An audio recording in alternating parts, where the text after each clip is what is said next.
Un comprimé? Une pommade? Une piqûre?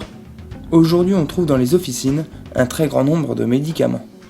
Différents aspects, différentes formes, rien n'est laissé au hasard dans le choix de la forme galénique. Alors, la forme galénique, c'est la forme par laquelle le médicament vous est présenté. En fait, ce qu'il faut comprendre, c'est que dans le circuit du médicament, et en termes de création du médicament, il y a la première étape, c'est la création et l'invention de la molécule, le produit qui porte l'activité, qui va vous guérir, mais ça ne suffit pas.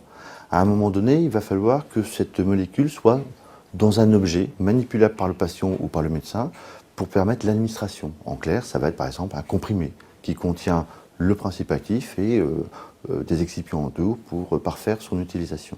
C'est la forme galénique. Alors évidemment, il en existe un grand nombre que vous connaissez, que la plupart des gens connaissent. Ça va être les comprimés, les gélules pour la forme orale, ça peut être des pommades appliquées sur la peau, des collyres dans les yeux.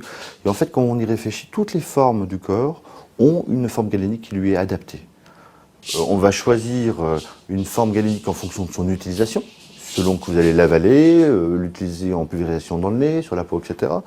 Mais surtout, même pour une même forme pharmaceutique, on va prendre l'exemple du comprimé, c'est à partir des propriétés de la substance active que l'on va formuler la forme pharmaceutique. Et en particulier, on va tout faire pour que cette substance active puisse rentrer dans le corps, être absorbée et passer dans le sang en général. Et là, tout le travail du formulateur, du galéniste, c'est d'imaginer la solution technique, les différents produits à mettre autour pour que tout se passe bien, pour que le produit actif puisse arriver dans le sang, au bon moment, à la bonne dose, pas trop fort pour ne pas avoir des effets secondaires, une dose suffisamment élevée pour avoir une activité pharmaceutique et guérir le patient.